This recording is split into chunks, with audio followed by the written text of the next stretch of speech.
I walked into that courtroom thinking I'd already lost everything: my company, my daughter, my marriage, my peace. Aurelia sat across from me with a smirk that could slice through bone, her manicured hand resting confidently on Draven's. They looked smug, invincible, as if their lies had rewritten the truth and erased me from my own story. The judge hadn't spoken yet, but their eyes said it all.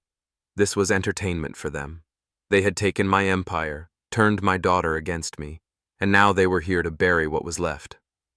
And yet, somehow, as the judge reached for the file with my name on it, something shifted. Not in the courtroom, but in me.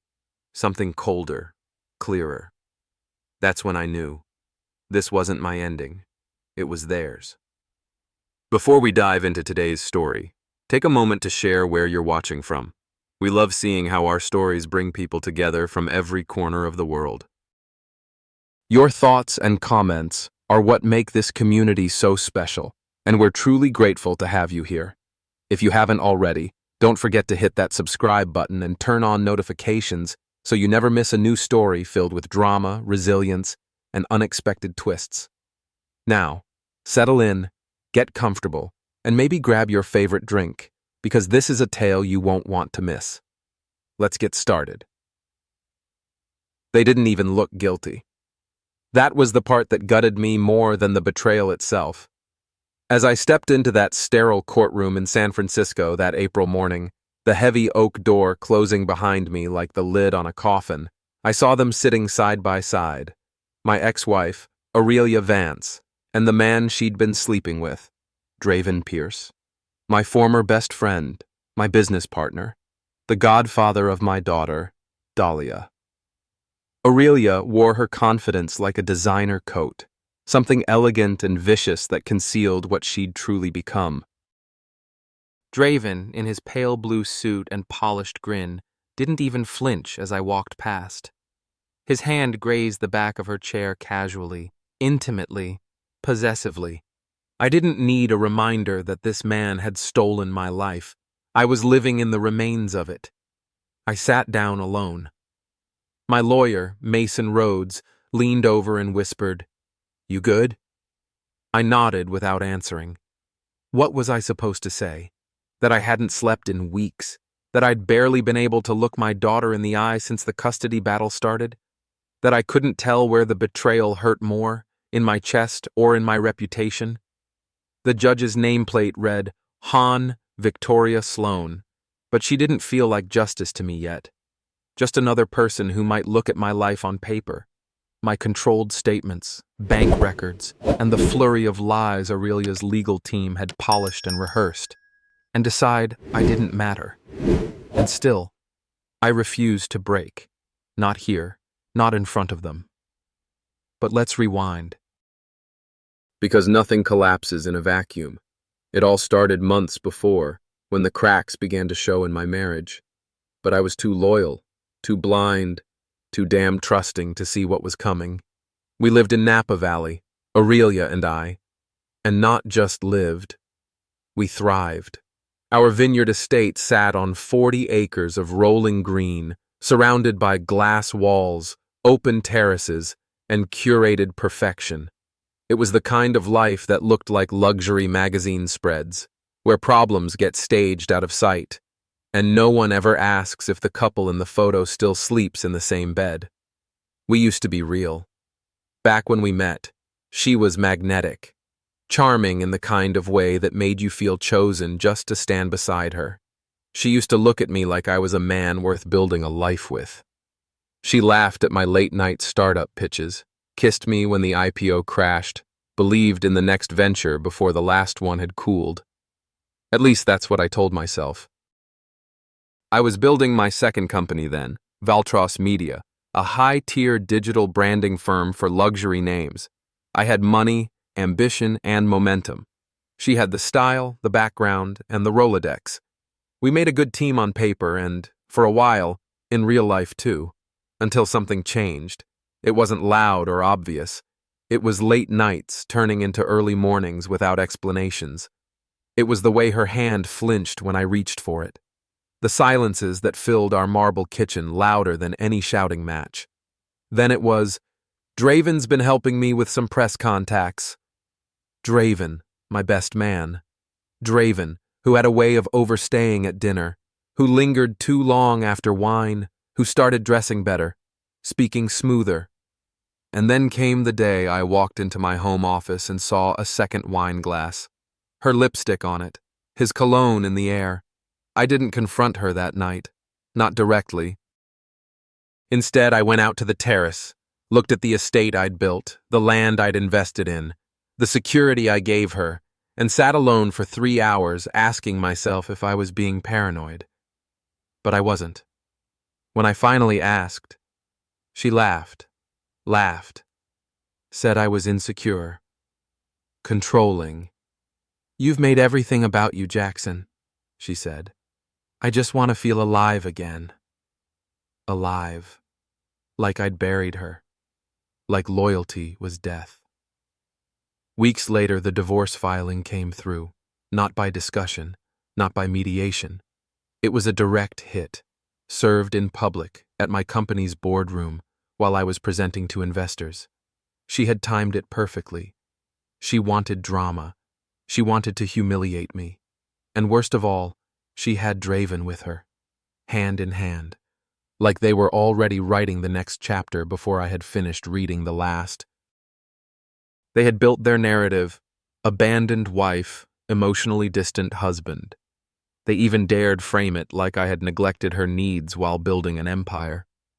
Meanwhile, she was living in the mansion I paid for, using my resources to bankroll their affair, and whispering into Dahlia's ears that I didn't understand family anymore. The custody hearings became battlegrounds.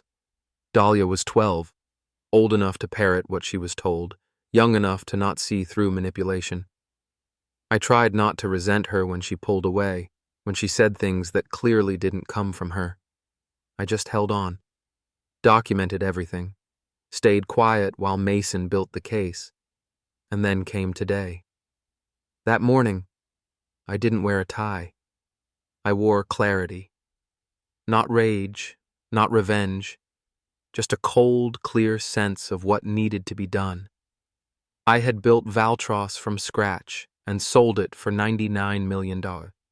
I had trusted the wrong people, but I never lost my grip on reality. And now, I was ready to take it all back. The judge called the case number. Everyone stood. As we were sworn in, Aurelia crossed her legs slowly. Draven gave her a smirk like this was already over. That's when Judge Sloan opened the folder. She read, paused, looked up. "What I'm holding here is a tangled mess of arrogance, greed, and gaslighting," she said flatly. "But only one of you came prepared with facts." The smirk slid off Draven's face. Aurelia leaned forward, just slightly. Judge Sloan turned to my side. "Mr. Cole, your documentation of financial transactions, custody involvement, emotional neglect records, and the unethical use of marital assets is extensive. It shows not only consistency, but restraint. I'm impressed." Then she turned back. "Ms. Vance, your counsel presented passionate arguments, but passion without evidence is just noise, and I don't rule based on noise." I didn't smile. I didn't blink. "In the matter of asset division and primary custody," she continued, "I find in favor of Mr. Jackson Cole." The air left the room, like a silent gasp from every wall. Draven twitched. Aurelia sat frozen. "I will not allow this court to become a circus of entitled betrayal. Your actions," she looked at both of them, "have consequences." And that was the beginning of my real freedom. But make no mistake, this isn't a tale of simple revenge. It's the full story of how a man gets stripped bare, lied to, laughed at, and left for dead, only to rise, stronger and cleaner than ever. You're not ready for what comes next, but I am. The morning after the hearing, I stared at the ceiling of the penthouse suite I had retreated to in downtown San Francisco. The silence was too clean. No scent of breakfast wafting through the air. No faint rustle of my daughter's steps or Aurelia's voice calling from the kitchen. Just sterile luxury and a numb ache in my chest. I had left the courtroom feeling like I'd been hollowed out. Aurelia sat there smiling, like she hadn't just destroyed the very history we built together. And beside her, Draven had leaned back with that smug, polished posture like he owned every breath in the room. They thought they'd won, but I wasn't done. Not by a long shot. That week, the headlines screamed with speculation. Vance Pierce marriage revealed. Custody battle looms over coal winery fortune. From vineyard dreams to courtroom nightmares. Social media was ruthless. Every influencer with a microphone dissected our downfall. Aurelia played the misunderstood socialite role perfectly. Tearful interviews, filtered posts about healing, subtle hints that I had shut down emotionally years ago. Draven, the new husband, conveniently released a podcast about reclaiming your life through authentic relationships. Authentic. The man who stole another man's wife was preaching authenticity. I watched it all from behind a glass wall of composure. I didn't clap back. I didn't post a thing. I just moved. First, I got Dahlia out of the house. One afternoon, I waited in the school parking lot, watching the gate like a soldier waiting for his signal. When she finally emerged, olive skin glowing in the spring sun, backpack bouncing, my breath caught. She hadn't seen me since that day in court. Her eyes locked onto me. She didn't run. She didn't smile. She just walked slowly toward the car and got in. "I thought you weren't allowed," she said quietly. "I'm not violating the order," I replied. "We're going to lunch. Just lunch. Your mom approved it." Aurelia had, begrudgingly, given me a brief visitation to keep appearances. She didn't expect what would happen next. At the restaurant, I didn't push her. I didn't probe or try to guilt her. Instead, I asked, "You happy at home?" Dahlia shrugged. "It's quiet. Draven's always on calls. Mom's different now. She talks like she's on stage." I nodded. "Do you trust him?" That stopped her. She didn't answer, but her silence spoke volumes. That night, I filed a motion for psychological evaluation on Draven, citing inappropriate boundaries and ethical misconduct related to my daughter. The evidence? I had receipts. Emails from his mentorship programs where he included Dahlia in adult-themed empowerment content. Pseudo-spiritual garbage dressed as guidance. I'd also tracked a few shady financial dealings between Aurelia's business and Draven's brand. But I didn't lead with that. I let it simmer. Back at the winery, I visited quietly, alone. The staff barely made eye contact. Many of them had been pulled into Aurelia's web, convinced that I was retreating while she rescued the brand. But as I walked through the fields, I felt something return. My roots, vine by vine, barrel by barrel, I had built Cole Estate into the empire it became, and now she wanted to erase me from it. So I called my CFO, Alicia. "I need every asset trail, past 5 years. Full traceability on Aurelia's authorizations. Start from when she gained proxy while I was recovering." Alicia hesitated. "Jackson, if I do that, I'm violating internal confidentiality." "No, you'll be correcting fraud," I said flatly. "If anything in there is clean, you'll be the first to know."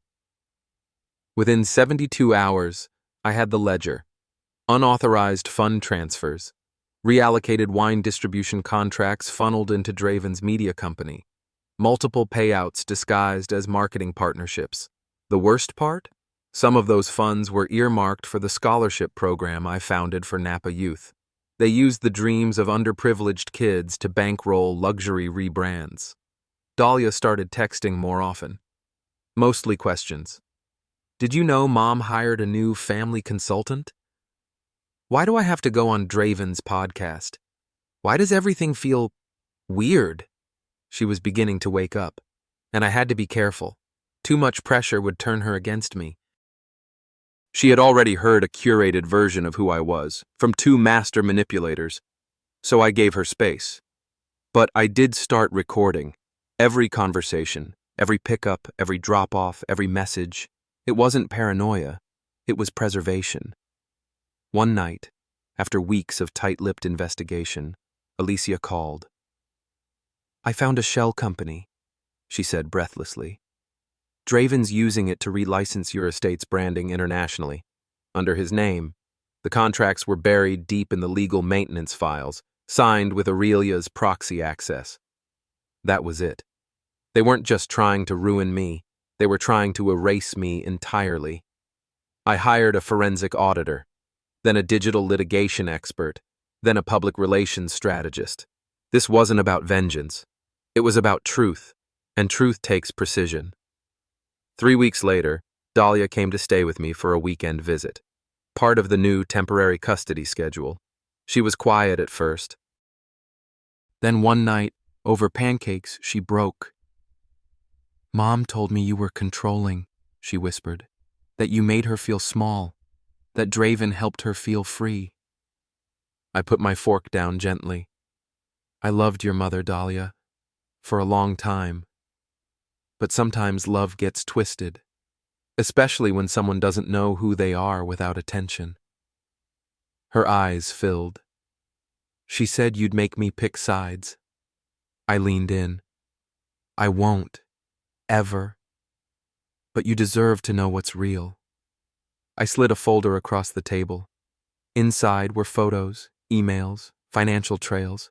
Nothing graphic, nothing overwhelming. Just enough. She flipped through slowly. Her fingers trembled. "This is all real?" "Every page," I said. "And there's more. But I'm not showing it to hurt her. I'm showing it because you're old enough to see the whole board now." She didn't cry. She just nodded. At the next custody review hearing, Aurelia wore white again. Draven was absent, likely because he'd just been subpoenaed.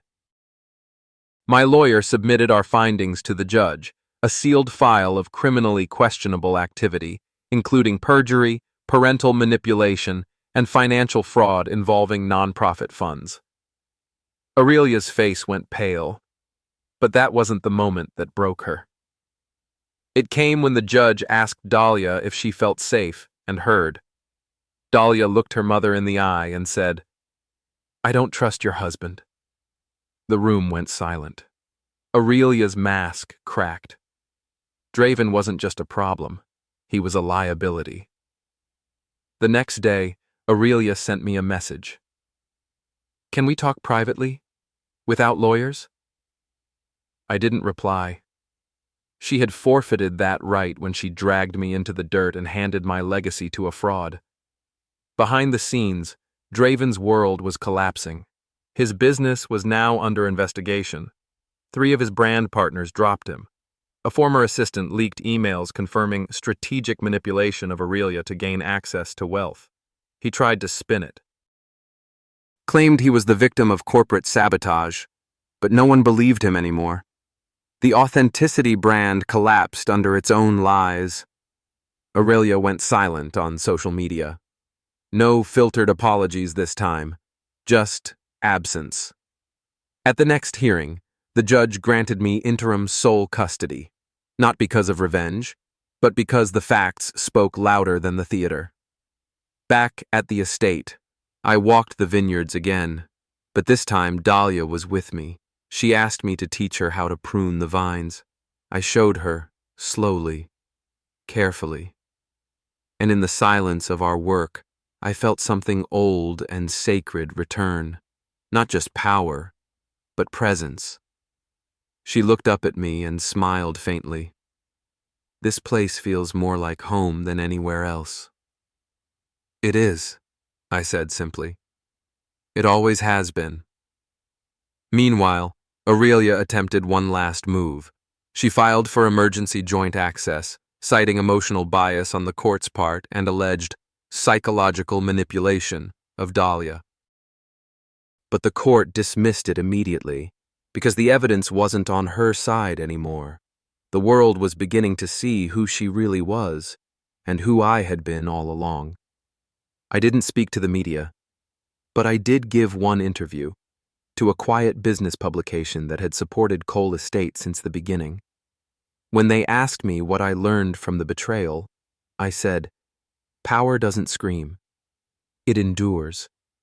And legacy doesn't live in headlines. It lives in the hands of those who stay when the stage lights go out." The article went viral, not because it was flashy, but because it was true. Back at the vineyard, Dahlia stood beside me under the golden sun. This time, when she smiled, it wasn't polite. It was full, real, like she remembered who her father was, and maybe, more importantly, who he never stopped being. The meeting with River St. James felt like the ignition of a silent war. I walked out of his Santa Monica glass-walled law firm with a fire in my gut and something sharper in my chest. Clarity. That night, I didn't drink. I didn't scroll through old photos or reread Aurelia's final text. I sat in the quiet of my study, Dahlia asleep down the hall, and started building my defense the only way I knew how, like a man whose empire was under siege. The next morning, I activated a firewall around everything that mattered. My financials, my stake in Obsidian Group, my private estate trust in Aspen, my post-nuptial agreement backup, all of it had to be sealed. River had said something that lingered with me like a pressure behind my eyes. "She's coming for your legacy, not out of need, out of spite." He wasn't wrong. But that wasn't the only war I had to fight. Dahlia, my daughter, had started retreating into herself. At 10, she was perceptive beyond her years. The warmth in her eyes dimmed, and the distance in her responses became harder to bridge. She didn't ask when her mother was coming back. She asked why her mother whispered about starting over when she thought no one was listening. She didn't cry in the open. She curled up into corners and disappeared behind books. I knew if I lost her trust now, I'd lose something far more valuable than any asset Aurelia could sink her manicured claws into. So I chose strategy over survival. At work, I put on the mask. I showed up to boardrooms with my blazer sharp, smile steady, and charts tighter than ever. Mason Rhodes, my CTO and closest confidant, gave me that sidelong glance every time we walked into a pitch or meeting. He knew something was off.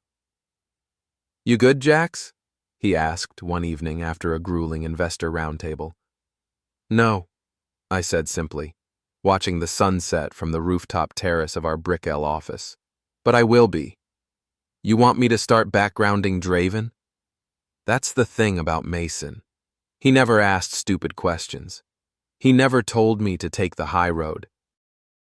And he knew, just like I did, that people like Draven, aspiring socialites with no spine and big ambition, always left trails. We were going to find his... 3 weeks later, Mason handed me a thick folder. "You ready for this?" Inside were photographs, screenshots, travel logs, and expense reports. Draven had been bleeding Aurelia dry for months, not just emotionally, financially. He wasn't building his brand. He was funneling Aurelia's trust payouts into some fraudulent real estate investments in Tampa, hiding behind shell cores registered under the name of one Sasha Renner, a yoga instructor turned Instagram wellness coach turned fake financial consultant. They weren't just together. They were grooming Aurelia's finances like a prize horse before the slaughter. I closed the folder. "You sure you want to use this?" Mason asked. "No," I said. "I want to bury them with it, but not yet." The weight of the betrayal started to transform. It wasn't sadness anymore. It was focus. They wanted my company. Let them come. But they would never see the counterstroke. Aurelia's attorney filed the official divorce petition on a Thursday. I received it mid-morning while preparing Dahlia's school project on renewable energy. She was gluing miniature wind turbines on a poster board when my phone vibrated. My name in bold. Respondent, Jackson Cole. Petitioner, Aurelia Vance Pierce. Filing grounds, irreconcilable differences. I remember how quiet the room got. Dahlia was humming to herself, cutting out paper clouds. I placed the phone face down and kept helping her. She didn't need to see me react. Later that night, I sat in my office, River on speakerphone. "They're not just asking for the house in Napa and primary custody," he said. "They want a 60% stake in Obsidian. Aurelia's lawyer is arguing marital contribution to brand value." I blinked. She was never on the board. She didn't even understand the product pipeline. River's voice was calm but surgical. "They'll spin it as emotional support, social capital, backdoor influence. It's thin, but this isn't about fairness. It's about pressure." And that's when I knew what I had to do. I didn't fight back with rage. I fought back by expanding the game. 2 weeks before our preliminary hearing, I launched a limited-time charitable initiative through Obsidian, an AI-powered education platform for inner-city schools, branded in Dahlia's name. We hosted a fundraiser gala at the Perez Art Museum. I stood beside my daughter as she gave a tiny speech in her red dress, proud and glowing. Aurelia showed up uninvited. She wore a tight black gown and clung to Draven's arm like the world hadn't imploded. Draven looked smug in that cheap tux, the kind of arrogance only men who'd never built anything carried on their face. I kept my expression neutral, let the cameras flash, let the guests talk. It wasn't about them anymore, it was about legacy. The custody evaluation came next, a series of interviews, home visits, therapist consultations. Dahlia was quiet but clear. She told the child psychologist that she loved both her parents, but her mother often forgot things, and her friend Draven doesn't like kids. That last line gutted me. When the report landed on River's desk, he sent me a single sentence. "We're gaining ground. Stay patient." And then came the twist I didn't expect. One afternoon, I was leaving a business lunch in Miami's design district when I spotted Sasha Renner. Yes, that Sasha, arguing with Draven on the sidewalk. I stayed back, watching from a distance. Her face was furious, her gestures sharp. Then she slapped him. Hard. 2 days later, she emailed Mason anonymously with financial files, proof of wire fraud, unauthorized withdrawals from Aurelia's accounts, and a pending investment scam that could implicate Aurelia herself if it collapsed. River called it a gift from heaven. I called it karma. But I waited. I needed timing.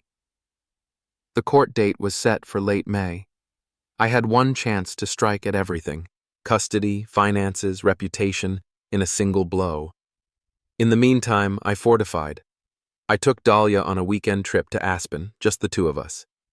She asked me on the chairlift if Mommy was mad at her. "No," I said softly. "Mommy's confused. But that's not your fault." "She said I act like you," Dahlia whispered. "She said it like it was bad." That night, I cried after she fell asleep. Silently. No fists through walls. Just the quiet ache of a man watching his daughter become collateral. Back in Miami, Aurelia sent me an invitation to her soft relaunch brand reveal party. A rebranding of her lifestyle blog, Golden Femme, into a female empowerment and lifestyle consultancy. The gall. I went. I wore a simple black suit. Alone. No entourage. No drama. When she saw me from across the room, her smile faltered. "You came," she said, stepping toward me. "Of course," I replied. "I wouldn't miss your performance." She flinched, just slightly. Then Draven appeared beside her, looking like a wax dummy with a champagne flute. I clinked glasses with them both, played the game, then left early. Mason was waiting outside in the car. "You ready for the next move?" I nodded. "Let's start the fire." 2 days before the hearing, River filed a countermotion. We requested full custody, immediate court-supervised forensic accounting of Aurelia's trust fund, and introduced Sasha's whistleblower file under seal. The petition was elegant, brutal, unignorable. Aurelia's legal team requested a delay. Denied. The judge wanted everything on record. The night before court, I found Dahlia sleeping on the couch in my study, curled up in my hoodie. Her hand was clutching a small photo, us three at Disneyland, 2 years ago. Before all this, I knelt down, brushing her hair back. "I'm going to fix it," I whispered. "Not for revenge, for you." I slept only 4 hours that night. But when I woke, I didn't feel tired. I felt ready to turn the tide, ready to stop bleeding and start winning. And in the silence before dawn, I finally smiled, because the storm wasn't coming. I was the storm. The morning Napa sunlight streamed through the glass walls of Jackson's study, catching the edge of a framed photo of Dahlia on her 4th birthday, her gap-toothed grin now a memory sealed behind glass. It sat beside a pile of legal folders, all color-coded and meticulously annotated. Jackson sipped his espresso slowly, watching the steam rise like a ghost from the cup. On the outside, he appeared calm, but beneath the surface a storm had reached the edge of eruption. He hadn't slept the night before, not because of fear, but because of clarity, the kind that strips illusions.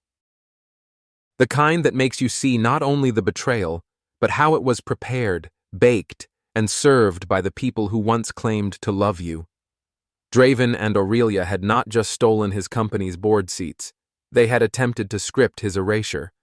But today, Jackson would flip the script. The first move wasn't a phone call, it was an appearance. Jackson arrived unannounced at Mason Rhodes's office. Mason was mid-meeting with Aurelia's attorney when his assistant buzzed in, breathless. "Mr. Cole is here, and he won't leave." Mason emerged seconds later, forcing a smile. "Didn't expect to see you, Jax." "You will," Jackson said, stepping past him into the private conference room. "Cancel your meeting." The lawyer inside stiffened, recognizing Jackson, the real founder behind Cole Vintner's global expansion. "Gentlemen," Jackson said coolly, "this isn't your meeting anymore." Mason raised a hand, trying to steer him out. "We're in the middle of something confidential." Jackson didn't budge. "So am I. See, I know about the shell accounts in Draven's name routed through the legal fund. I know about Aurelia's trust fund being used to secure land under her lover's LLCs. And I know you've drafted amendments to the post-nup that would give her controlling stake in what's still legally mine." Mason paled. "I'm not asking," Jackson said, his voice iron and deliberate. "I'm telling you. We renegotiate. You and I. And you'll relay to Aurelia that if she keeps pushing, I'll make this ugly enough to strip her of everything, including Dahlia." The air tightened. Jackson's final sentence landed like a blade. "You think this is about the money, but it's not. It's about the story. And I'm about to make sure the right story gets told." That same afternoon, Dahlia's school held its annual parent-teacher mixer. Jackson hadn't attended last year. Aurelia had made excuses on his behalf, but the truth was she'd preferred he stay out of the social circles she curated. But this time, Jackson walked in wearing a perfectly tailored navy blue suit, arm in arm with Sasha Renner. Sasha was no stranger to Napa's elite. Former media liaison for a hedge fund scandal-turned-whistleblower, she had a sharp tongue, smarter instincts, and an aura that threatened women like Aurelia. Not because Sasha sought their husbands, but because she didn't envy their positions. She made waves simply by existing. The moment they entered, heads turned. Jackson's smile was subtle, not arrogant, just certain. Aurelia was already inside, clinking glasses with River St. James and 2 other PTA heads. Her champagne froze mid-air when she saw them. Sasha greeted Dahlia's teacher by name and struck up a thoughtful conversation about curriculum enrichment. Jackson remained by her side, listening, engaged, but his eyes didn't miss Aurelia's every flinch. She approached moments later, her tone dripping with false casualness. Jackson, surprised you made it. I wouldn't miss it, he replied. Dahlia deserves presents, not excuses. Her smile flickered. And who is this? Sasha Renner, Sasha said directly. Dahlia's been telling us all about her art projects. Us? Aurelia echoed, one brow arching.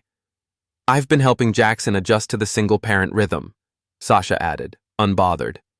It's a beautiful challenge.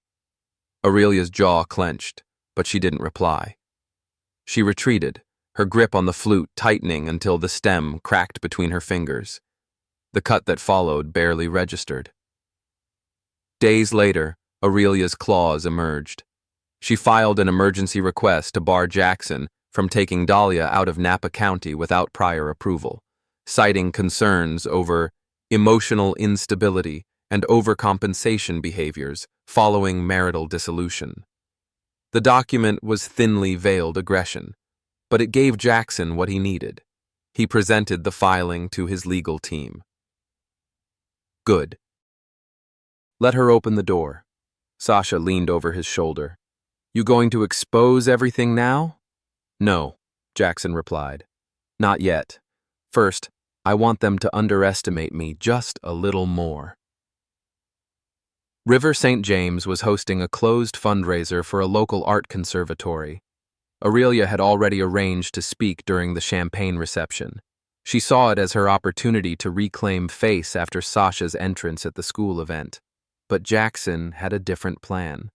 Through a contact at the conservatory, he secured a slot on the event schedule, introduced simply as founder of Cole Vintners. He arrived with Sasha again, this time with Dahlia in tow, not as arm candy, as family.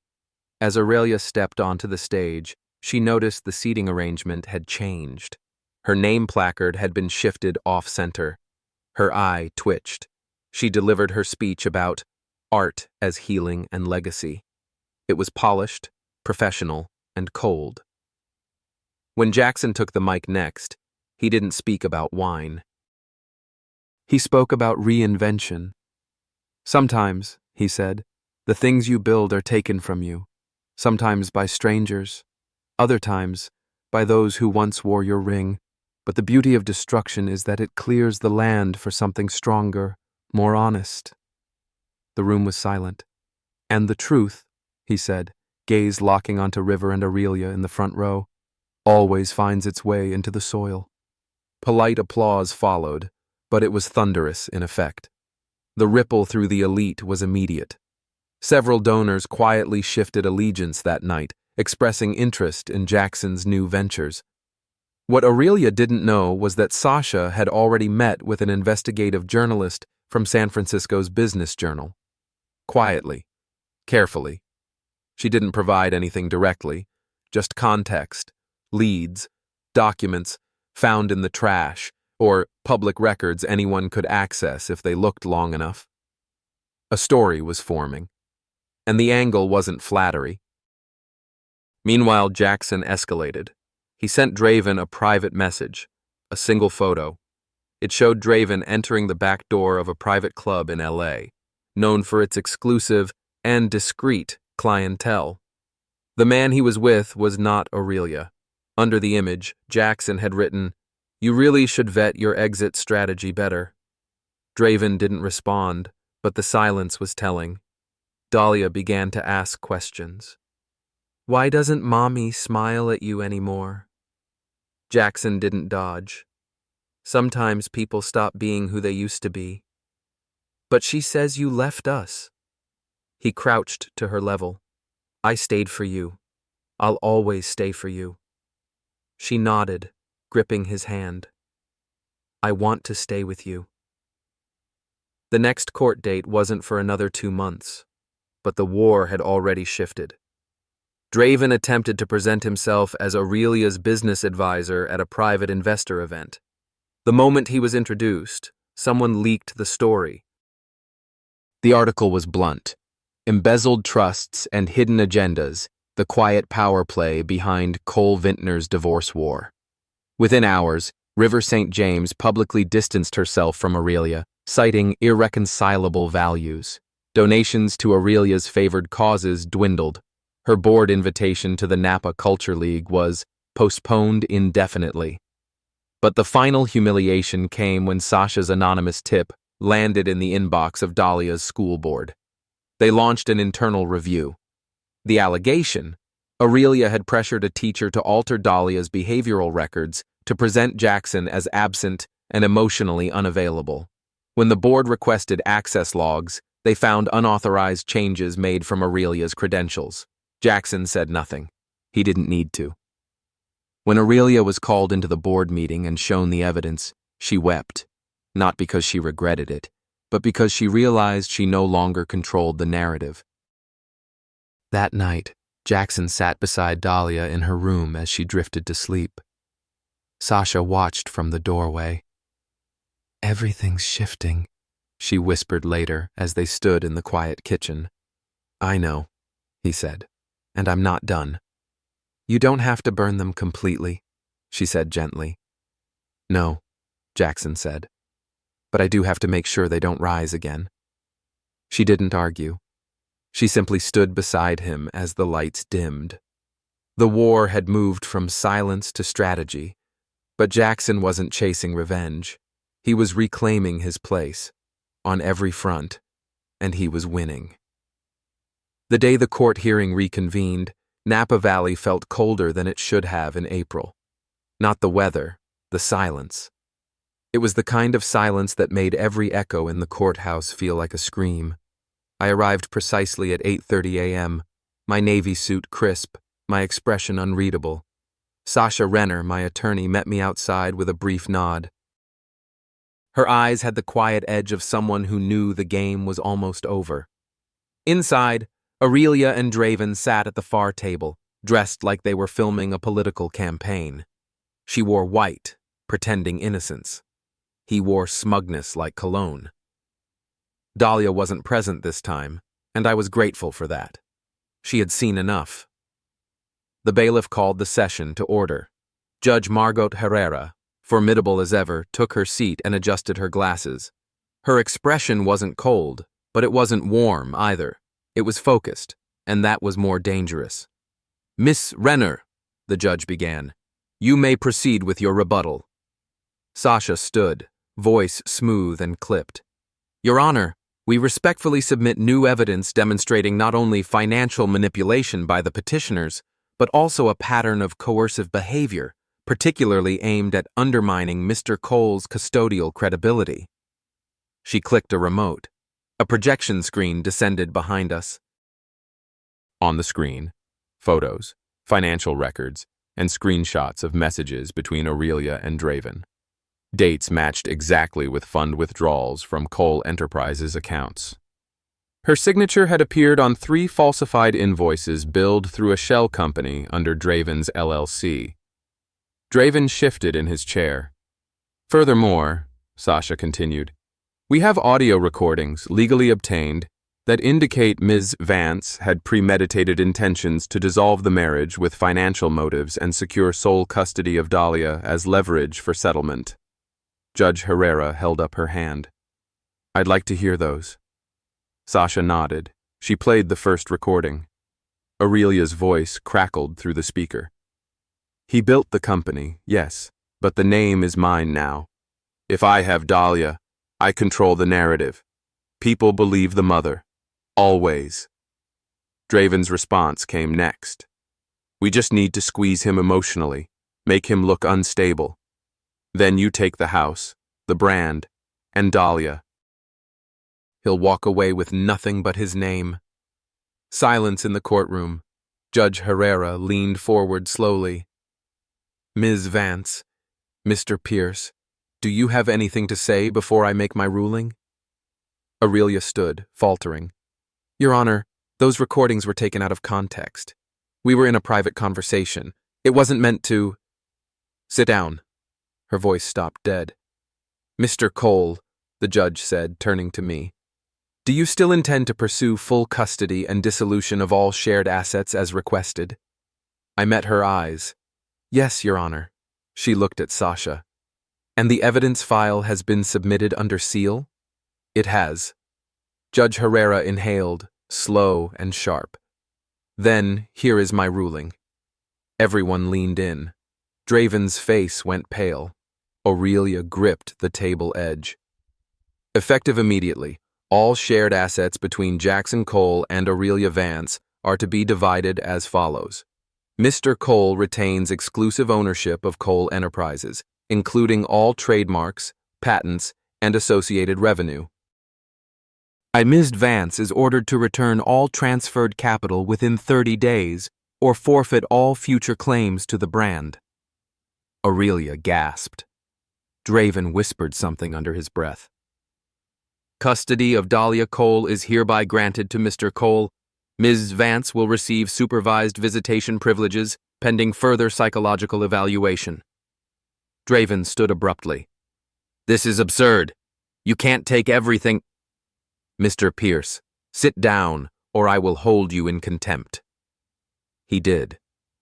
The judge removed her glasses. I have seen many betrayals in this courtroom, but few as calculated, strategic, and emotionally bankrupt as this one. Mr. Cole, for your restraint, your preparation, and your protection of your daughter, I commend you. She stood. Court is adjourned. The gavel struck once. I didn't look at Aurelia or Draven as I walked out. I didn't need to. The quiet unraveling behind me was enough. Outside, sunlight broke through the clouds over Napa, but I didn't feel warmth until I saw Dahlia waiting by the car with Mason. She ran to me. Is it over? I knelt. Yes, baby. We're going home. The fallout came quickly. Within days, headlines shifted. From founder to fraud, Vance exits, Cole Empire in shame. Photos of Draven leaving the courthouse in sunglasses, ducking from paparazzi. The shell companies were dismantled. Investigations opened. Sponsors pulled out. Their faces vanished from wine publications and startup panels. Sasha forwarded me an email. Draven had fled to Miami, attempting to file for bankruptcy under a different name. It didn't work. Aurelia, on the other hand, remained in Napa. She tried to reclaim her former image, but it crumbled. Rumors swirled about her affair, her schemes. Even the other elites in our circle stopped inviting her to their events. But what hit her hardest was the silence. Dahlia didn't call, didn't write, didn't reply. Mason and I kept her world small, steady, surrounded by truth, not drama. Her therapist said she was rebuilding trust brick by brick. One morning, Dahlia asked, "Did Mom ever really love us? Or just the idea of us?" I didn't answer immediately. Sometimes people confuse love with control, I said. Real love means putting someone else first. You'll know the difference when you feel safe. She nodded slowly. A few months later, I stood at a new ribbon-cutting ceremony for a Napa business collective. The mayor shook my hand. Cameras flashed. Sasha, standing nearby, leaned in. You ready to finally breathe? Almost. I spotted a familiar figure just beyond the barrier. River St. James, the journalist who once doubted me. This time, she raised her camera and nodded. I nodded back. Vindication didn't look like a parade. It looked like stillness. My name cleared. My daughter safe. The lies exposed and dismantled. That night, I cooked dinner with Dahlia in our kitchen. Mason joined us, setting the table. We laughed over burnt garlic bread and debated movie picks. No press, no litigation, just quiet. The kind I hadn't felt since before the war began. This was what survival looked like. And not just survival. Victory. It took less than 10 minutes for the courtroom to go from controlled silence to stunned disbelief. Judge Whitaker's tone was clipped, each word falling with precision. This court finds the following discrepancies between the plaintiff's declarations and reality: financial, custodial, and ethical. Aurelia stood frozen. Draven was visibly sweating beside her, his sharp-cut suit doing nothing to conceal the unease spreading across his jaw. Across the courtroom, I sat calm, unflinching, with the weight of truth stacked beside me in black binders and affidavits. For the past 5 months, I had meticulously gathered every receipt, statement, and message. Not for revenge, but to restore the order that Aurelia and Draven had tried so arrogantly to upend. And now it was all unraveling in front of the judge, Dahlia's guardian ad litem, and the full gallery behind us. The judge glanced over his glasses. The concealment of accounts during marital division proceedings is not only unethical, Ms. Vance, but criminally liable. Aurelia's lips parted, but no words came out. This includes your transfer of assets to a private LLC registered under Mr. Pierce's name in the Cayman Islands. And Mr. Pierce, we now have confirmation of multiple cash withdrawals from that same entity totaling over $200,000 spent in Las Vegas, Ibiza, and South Beach during the pendency of this case. I didn't flinch. Draven rubbed the back of his neck. Aurelia turned toward him slowly, eyes wide. "You said it was safe," she hissed. I didn't think," Draven stammered. "You didn't think?" she snapped in a whisper. "You told me to trust you.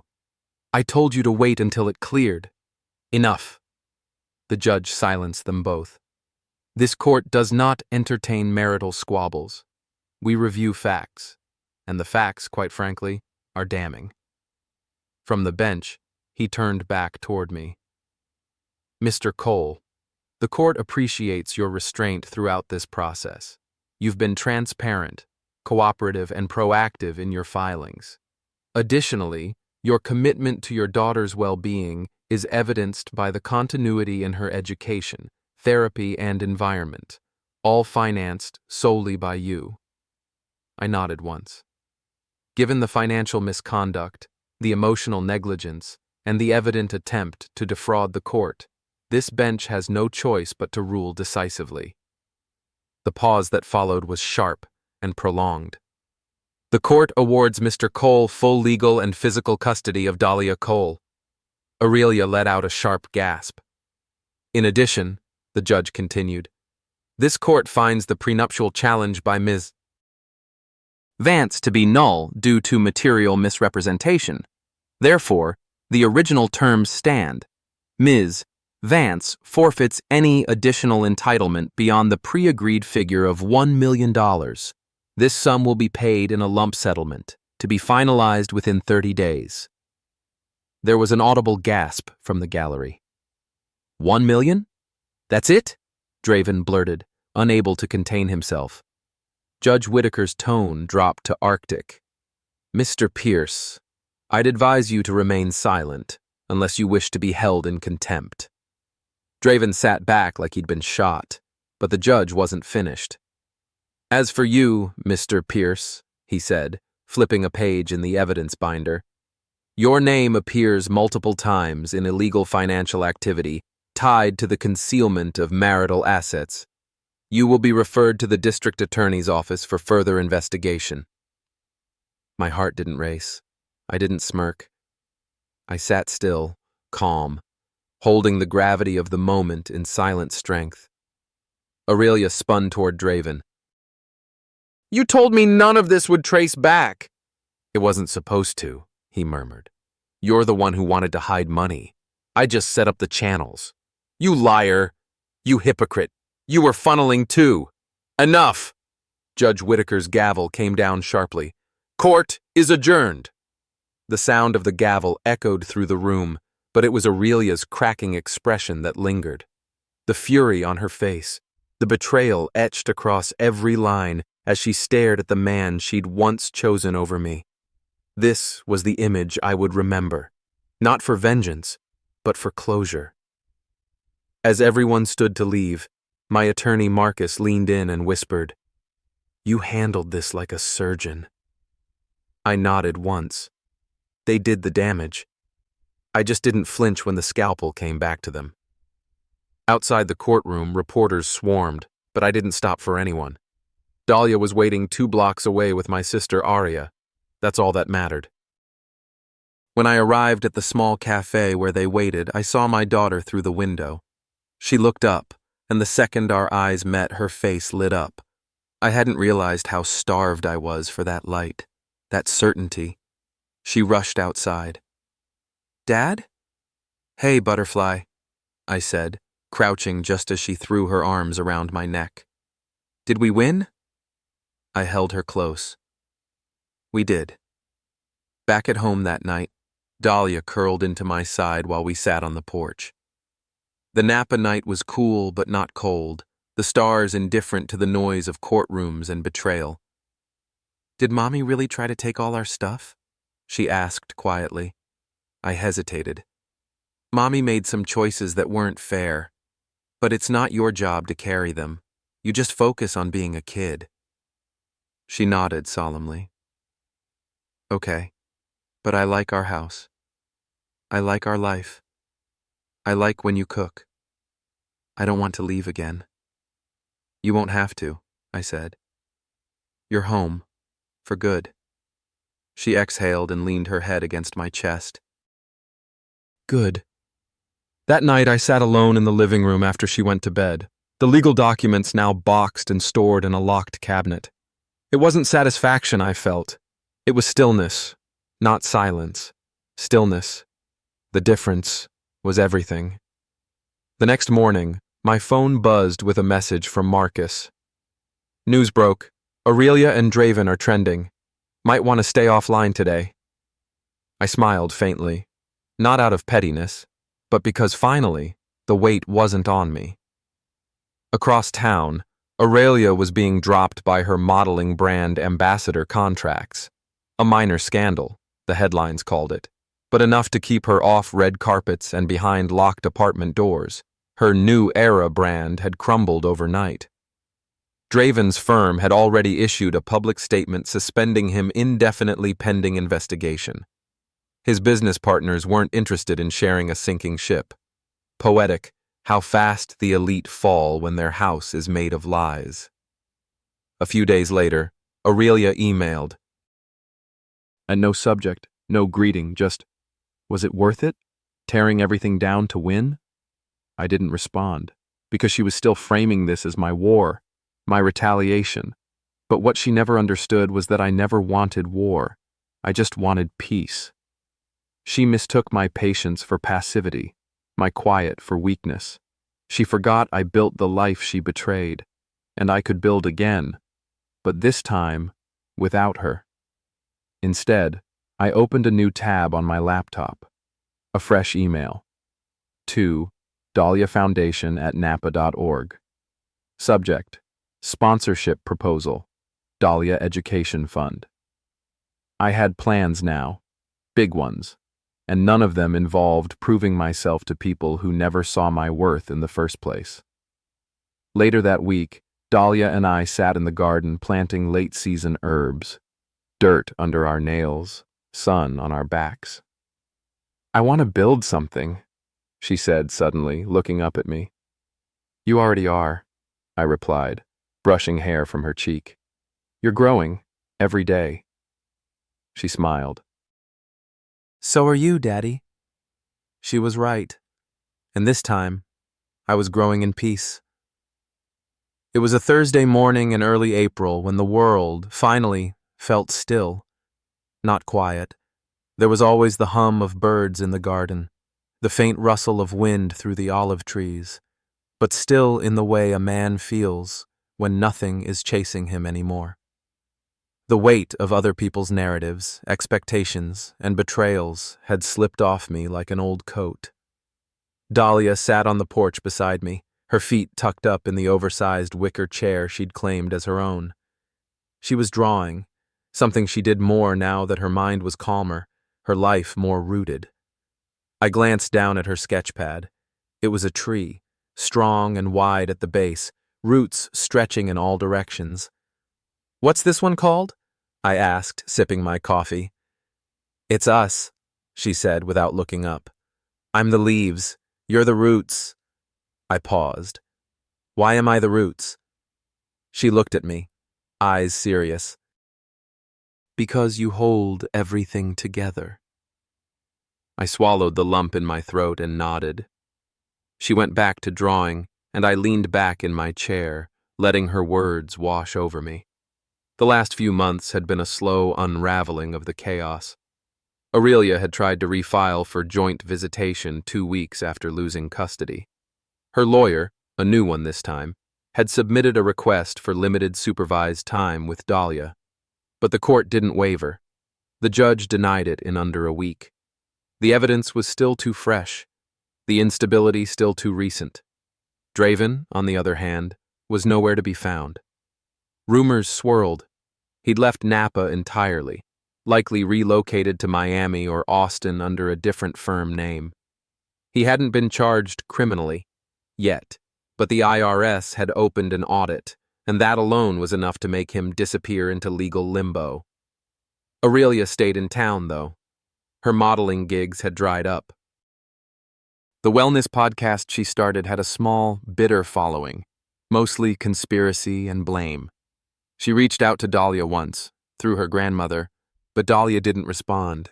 Not with anger, just silence, a kind of maturity I hadn't expected from a girl her age. I never pushed her to talk about her mother. I answered her questions honestly when they came up, but I didn't editorialize. I wasn't interested in turning her against Aurelia. I didn't need to. Time, reality, and experience were doing that naturally. One night, over dinner, Dahlia asked, "Do you think Mom ever really loved us?" I thought about that for a long time. I think she loved the version of us that fit her life. She nodded slowly. But not who we actually were. No, I said, not enough. There was a heaviness in that moment. Not blame, not sorrow, just truth. And we both carried it well. By May, the renovations on the guest house were done. I'd converted it into a nonprofit learning center, the Cole Grove Project. Local kids could come after school for tutoring, art therapy, and mentorship. I hired a few credentialed educators and quietly started building something more meaningful than any real estate project I'd ever touched. People noticed. At first, I was hesitant about the attention. But when the local paper ran a story titled, "From Scandal to Stewardship, Jackson Cole Rebuilds Napa One Child at a Time," I realized this was the kind of legacy that couldn't be touched by scandal or divorce or gossip. It was the kind of legacy Dahlia would be proud of. One evening, Aria brought over a bottle of wine to celebrate the 6-month anniversary of the foundation. We sat on the back patio as the sun dipped behind the hills. "You good?" she asked, pouring herself a glass. "Better than I've been in years," I said. She studied me. "You don't look like someone who just went through a nuclear divorce." "I don't feel like someone who lost anything," I said. "I gained clarity. I gained peace. I got my daughter." Arya smiled. "You also got rid of 2 parasites." I chuckled. That too. She leaned back, sipping her wine. It's wild, though, the way she thought she could just rebrand her way out of consequences. She's still trying. You should see her latest newsletter, How I Healed Through Spiritual Warfare. Arya burst out laughing. Spiritual warfare? From the woman who cheated with her gay brother-in-law? I raised my glass. America loves a rebrand. Arya shook her head, still laughing. Well, she's not getting a redemption arc from me. She won't get one from the public either, I said. Eventually, people see through curated lies. Later that week, Dahlia and I were driving home from school when she said, out of the blue, "I think you should date again." I nearly swerved. "What?" She shrugged. "You're not old, and you're not mean. You deserve someone." I smiled. "That's very sweet of you, but I'm not in a rush." "Would it be weird for me?" She asked, curious but not resistant. Only if the person didn't respect you. She nodded. Good, because if they didn't, I'd make them leave. I laughed. Noted. Truthfully, I hadn't thought about dating. I'd been so focused on healing, on rebuilding, on parenting fully and with purpose. But her comment stayed with me.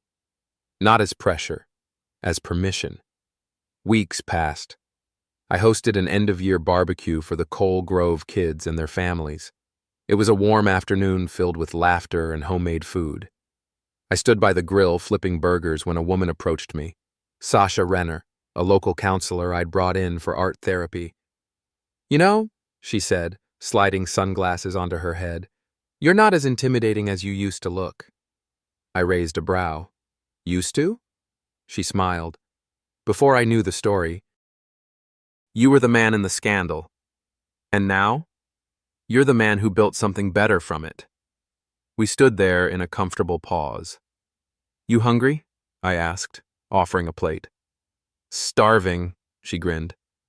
It wasn't a grand romantic spark. No fireworks. Just two people who knew grief, who worked with broken families, who understood the slow miracle of repair. It felt possible. That night, after everyone had left and Dahlia was asleep, I sat outside alone. The stars were quiet again. I thought about how close I came to losing everything, not just my daughter, but myself. There were moments I doubted my strength, moments I thought maybe I was the one who had failed. But time, truth, and restraint had won. Not in a loud, viral, vengeful way, but in a grounded, permanent way. Draven was forgotten. Aurelia was irrelevant. And I was present. The father, the builder, the man who didn't chase revenge. He chased peace, and he won. There comes a time in every person's life when silence becomes more powerful than rage, and presence speaks louder than any public declaration. Sometimes the deepest betrayal doesn't come with loud arguments or dramatic exits. It comes quietly, in the spaces where trust once lived. But just as pain arrives without warning, so too does healing, slow, steady, and born not from revenge, but from choosing dignity over destruction. This story wasn't about destroying others. It was about rebuilding the self. It reminded us that the greatest victories are often unseen. The quiet moments of holding your ground, the strength to walk away, and the grace to protect what truly matters. You don't need the world to clap for your comeback. You just need to know you never lost yourself in the process. Thank you for being with us on this emotional journey. If this story moved you, sparked a thought, or made you reflect, share it with someone who might need it. And we'd love to hear your thoughts in the comments. Where did the story hit hardest for you? Don't forget to subscribe and turn on notifications so you never miss the next story. Until then, take care and stay true to yourself.